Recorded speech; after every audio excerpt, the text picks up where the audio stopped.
വിനീത് ശ്രീനിവാസന്റെ Malarvadi arts club എന്ന ചിത്രത്തിലൂടെ സിനിമാ ലോകത്ത് കടന്നുവന്ന നടനാണ് അജു വർഗീസ്. കരിയറിന്റെ തുടക്കത്തിൽ കോമഡി വേഷങ്ങളിൽ തിളങ്ങിയ അജുവിന്റെ കരിയറിൽ വഴിത്തിരിവായത് ഹെലൻ എന്ന ചിത്രമായിരുന്നു. സിനിമയിലെ അജുവിന്റെ നെഗറ്റീവ് കഥാപാത്രം ഒരുപാട് ശ്രദ്ധിക്കപ്പെട്ടിരുന്നു. കമല എന്ന ചിത്രത്തിലൂടെ നായക വേഷവും തനിക്കിണങ്ങുമെന്ന് അജു തെളിയിച്ചിരുന്നു.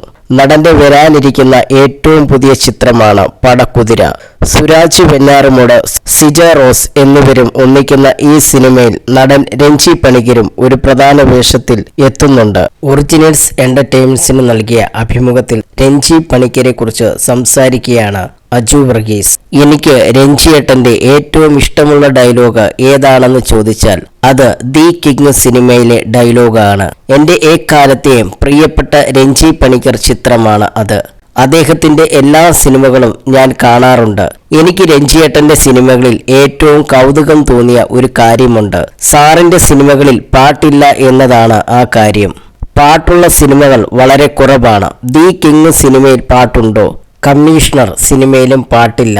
തലസ്ഥാനം സിനിമയിലും ഒരു പാട്ട് മാത്രമാണ് ഉള്ളത്, അജു വർഗീസ് പറഞ്ഞു.